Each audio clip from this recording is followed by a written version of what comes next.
OG one. Yeah. Swag, Fostering Hope swag is definitely on. It's a good percentage of our t-shirt collection now. Yeah. Well, we are excited to share our story, in particular because I think we display a wide array of the services that Fostering Hope offers to people at every point in the journey. I'm going to tee you up because maybe you'll share our story, but we're just so thankful because we're impacted by your giving. Like, we are recipients of the dollars that are donated to Fostering Hope, and fostering is way harder than we ever imagined. On the outside looking in, it just seemed like a nice thing you're supposed to do. And then we got into it and it was like, holy cow, this is way harder. And so without Fostering Hope in particular, our journey might not have ever started. It might not have come to such a joyful conclusion. And we certainly wouldn't have been as restored as we were throughout the process. So just on the cuff, we're so thankful for the generosity that is poured into this ministry, because again, we are just direct recipients, and so is our whole family. So maybe we could start at pre-kids, pre. Yeah, you're gonna have to I feel like we could talk a lot, so you're gonna have to keep me on a timer. You keep me on a timer. But our first conference, we knew we would foster. I knew when I was 16, I felt like God had really spoke to me that like this was going to be your life, this is your future.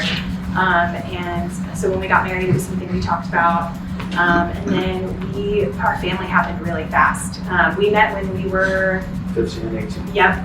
And we got married just out of college, and right out the gate we were pregnant, and even though it was going to be like 5 years later. And then we made that promise, and then 2 weeks later we were pregnant. and then shortly, just about even a year after that, we were pregnant again with twins. And so within 3 years, we had 3 babies, and we were an instant family. And so the twins were probably about 18 months when we first started talking about fostering again. And I think God just like put his thumb on me about it. It was just something that I just couldn't shake. And so I brought it up, and we actually started, I think that was our first conference that year. And we started pursuing that. We actually signed up with an agency because I'm a nut. And I mean, the twins were barely walking. We were crazy. And actually we had friends who had fostered, and they were like, I see your heart. This is amazing. Like, please don't do this to yourself. Maybe wait just a minute. And we listened. Because they saw us straggling into church, like dragging the diaper bag, barely digging. But our hearts were there, and so we showed up at our first conference, and it was amazing because I feel like this comes up in every stage of our story, that I feel like what A Future and Hope, with what specifically this conference does so well, is create a seat at the table for everybody. Yeah. It's like if you may not, like bringing children into your home as a foster parent may not be the thing, but you know that you care, and so you come to this conference and they show you the many ways that you can. And so when we first showed up, that was what we got. It was like the intro level, the look at all these things you can do, these are the needs, I think Bob Goff spoke that year. Was that our first one? Yeah. And so Bob Goff was there, and he, was amazing, like he is. And there's so much hope. Yeah, for me in particular, I think that it's easy to create insiders and outsiders, especially when there is the hero of a story. If you perceive that as like a fostering parent and all of the other support roles, it's like you almost perceive it in a hierarchy of goodness. And so coming in, like, I wasn't convinced that I was going to be a foster parent, and I thought that it would be this kind of like, there are cool insiders and then there's everybody else. I feel like from day one, engaging in Fostering Hope, it has been like, this is a unified mission. Like, we all have a part to play here. And so I didn't feel ashamed that I wasn't ready to become a foster parent. I didn't feel ashamed for like doubting or wherever I was. They did such a great job cultivating an environment where it's like a team event. And it is, which we learned. So then 2020 happened, and I think however many years later, 2-3 years later, we came back, and I had been praying that whole time that this wouldn't be a calling on my life, but a calling also on my husband's, and so I stopped asking about it. I stopped, and anytime I wanted to ask about it, I prayed. And God, one morning after church, Nathaniel, who when he gets to be in his bonnet, really can take off. He came home from church and he was like, okay, like God, I feel like God's saying we're fostering and we're doing it now. And he like called our agency like immediately. It was like it all happened in like an hour. And so we were connected with the agency that we had really gotten connected. I mean, we had met here and through our community. And so we had a conference prepping for becoming foster parents. That was our next different conference. lens to experience the conference, about envisioning the journey and about like preparing our mindset and about making room in our lifestyle and about being trauma informed. And like it was basically like laying this road out that we got to walk down so that we knew what to expect as we were becoming foster parents. And then also just being a part of the community of other foster parents and like seeing people who are doing the thing and being inspired and envisioned. And that was the first time that we met Lynn. It was 2022. Did you start in 2022? You were there March 2022, 2023? We're getting into dates. Yeah. Sorry.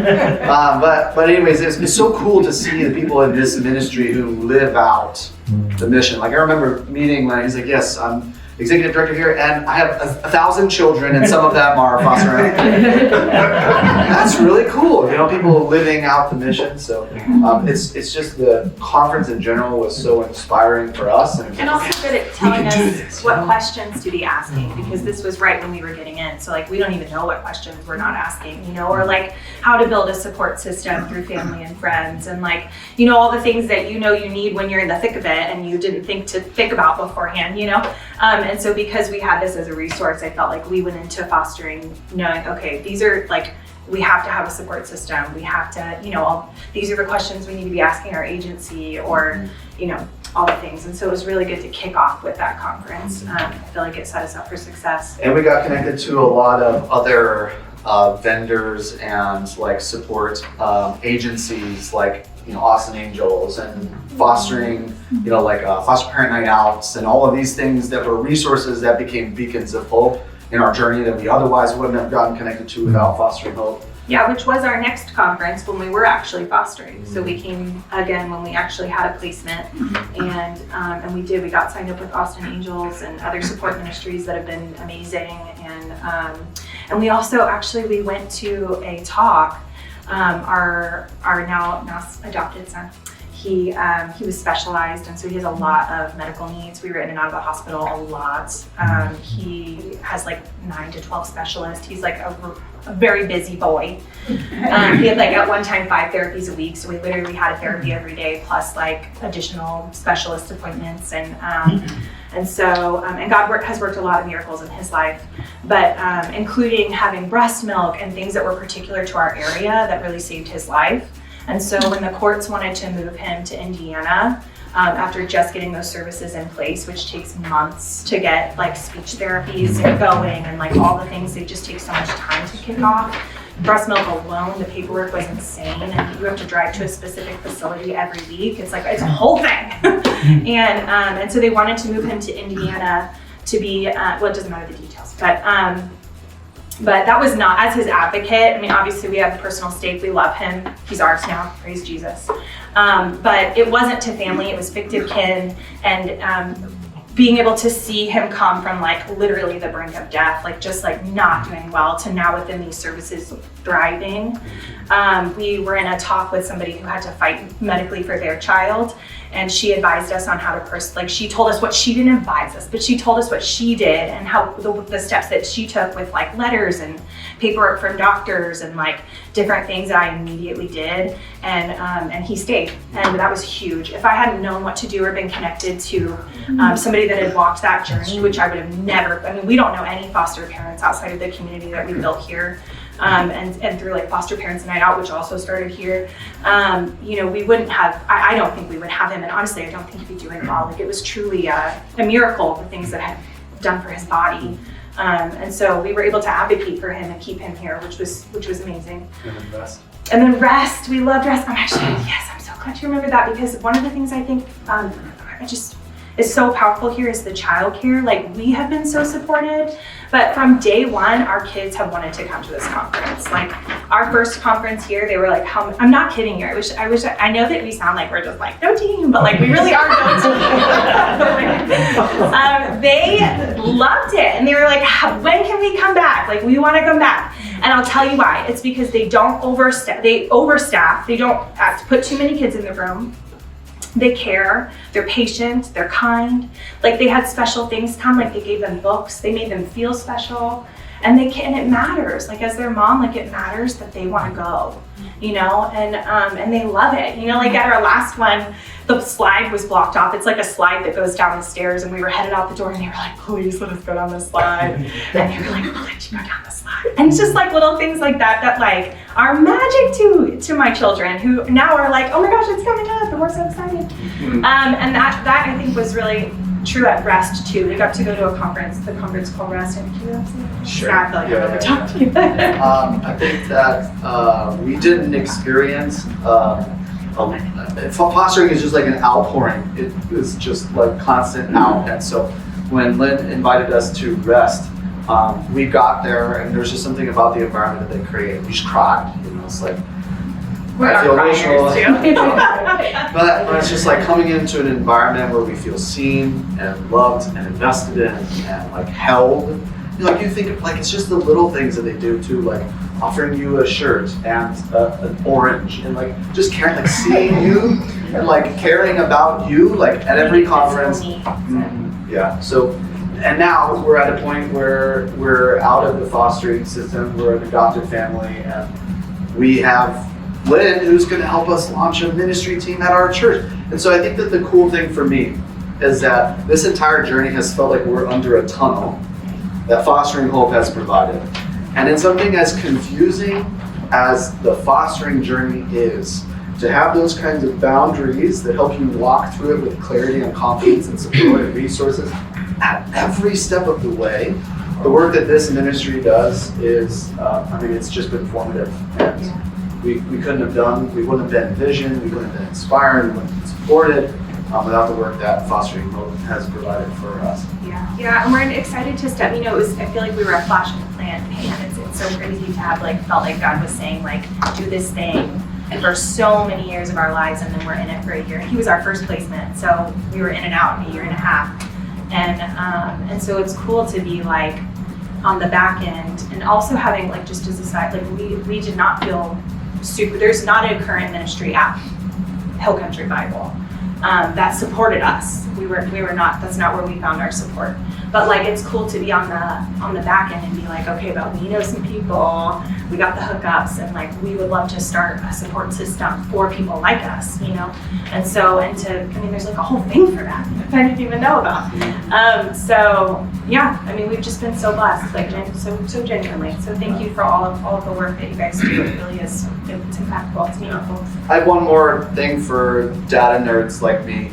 I work in the nonprofit world, and a lot of exchanges with donors are about like, okay, what kind of impact is my money going to have? Because you have lots of options and places to give. And I was just meditating on what giving to Fostering Hope is like. And if you were to look 4 years ago, if you were giving 4 years ago at our journey, you put a microscope on our journey, it took 4 years to get us to the point where we became a foster family. But what's crazy about the return on that investment is that we're going to be providing a lifetime of care for a boy who would not have made it. That's right. You know? And it's like the investment may seem like so lopsided on the front end, but like the full scope of the journey, there is such an incredible return on every dollar that goes into a foster family, and in particular through Fostering Hope. So thank you for giving here. Thank you guys. Thank you. Thank you.